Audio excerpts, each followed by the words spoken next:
Hi, my name is Ed Frawley. I own Leerburg. This is one of our questions and answers that we get from our customers.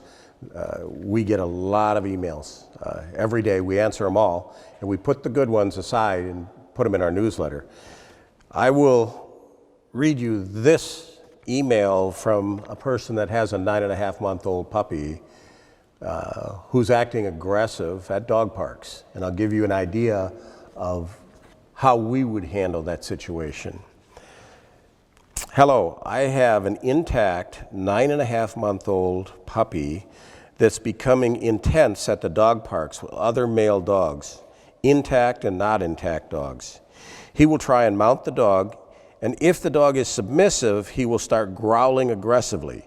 If the dog lays on his back, my dog will not stop and will even get angrier and growl if he will not, as if he will attack them. I do correct my dogs proportionately to the unacceptable actions, but he does not care.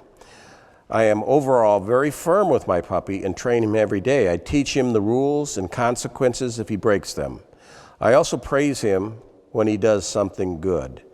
Please help, as I do not want to make any mistakes that would mark his future personality forever. Thank you. Good questions, really good questions. I may be politically incorrect here, but I wrote an article that's on my website that I recommend everyone read. It's titled Dog Parks and Why They're a Bad Idea. This is exactly one of the reasons that dog parks are bad ideas. This person is doing the right thing in trying to stop behavior right now. But we know that dog parks are growing all across the country. And there's nothing that we can do to ever stop that. But I will tell you this, dog parks are a dangerous place to take dogs because you never know when someone like this may have a 2 or 3-year-old dog, comes to the dog park and lets their dog go off leash and they have no control over it. If you go to my website, there is an article there on dog bites, leerburg.com/dogbites.htm. People over the last 15 or 20 years have sent me photographs of how they got bit by their own dogs trying to break up a dog fight. It's a dangerous, dangerous thing to do. What we use dog parks for is for distractions with our dogs when we stay outside the dog park. What we do is we work engagement games with our dogs, and those that have been on Leerburg's website and watched our newsletters understand and probably get sick of me saying, but engagement simply means that our dogs are totally, when we ask for engagement, and we can put it on cue or command, when we ask for engagement, our dogs think we want to play with them. They want to be with us, they're totally focused on us, they want what we have. What we have is high-value food rewards or the dog's favorite toy. So we can put engagement on cue. So what we will do is we will go near a dog park, and maybe we have to start a block away, and we do engagement games with our dogs. We say, "Are you ready?" And he's jumping around, and we do food games. We toss high-value food rewards. We make them chase a lure. We make them chase us for food. We do food games. And we try this, and these food games only have to last for a minute or 2 minutes, and then we tell them we're all done. We tell them when engagement starts, "Are you ready?" We tell them when it's done, all done. So they know that when we say, "Are you ready?" Whoa, we're going to give them high-value food rewards. And what's a high-value food reward? That depends on your dog. It's not a dog biscuit. It's little pieces of lunch meat, little pieces of cheese, little pieces of last night's steak cut up really, really small. Dogs don't care about volume as a general rule. They care about numbers.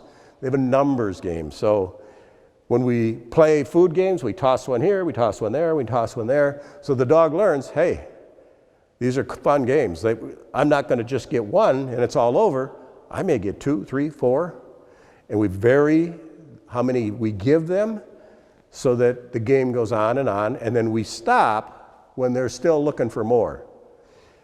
Well, our goal, long-term goal, is to work engagement games, get our dogs to focus on us, and we do that and get closer and closer and closer to these dog parks. And when the dog won't focus on us, we back away until we can get focus, and then we keep training and training until we can get closer.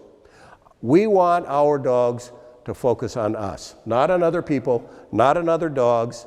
It's a fallacy to think that your dog has to play or interact with strange dogs. There's nothing wrong if you have friends and your friends have 3 or 4 of your friends have dogs, and these dogs get to know each other and they get along socially. They're not doing what this puppy's doing, but they get along socially and they can go and play together. There is something wrong with taking that dog or your dog into a dog park where you have no idea who's going to come walking through the gate next. Go look at the dog bite articles. I will also tell you that go read the article I wrote on how to break up a dog fight without getting hurt. It can be done if you're strong enough to be able to do it. Small women and big dogs probably don't want to do that. Kids and big dogs don't want to try that method. But if you're strong enough, it works. So your goal should be then to work on engagement games and focus on trying to get your dog to ignore other dogs. And if the dog doesn't go in that direction and you can't do it, I would recommend first, get the video we did titled The Power of Training Dogs with Food. We did it with a friend of ours, Michael Ellis, who's a genius in dog training. Get the DVD that we did titled The Power of Playing Tug with Your Dogs. A 9.5-month-old dog has already gone through teething, so what we recommend is starting with food. Once the dog will do everything in the food work, all the engagement games, then you can transgress and go further into the tug games and work with the tugs. You don't want to start your engagement with a tug because a dog needs to know the rules of play to use a tug toy, and that is they need to love it, they need to love to play with it, shake it, they need to bring it back when we ask them to, and they need to spit it out when we ask them to, and that's all covered in the DVD we did with Michael. So I hope that answers your question, and I hope if you're new to dog training, you read the article that I wrote on dog parks, because they can be dangerous, dangerous places to go.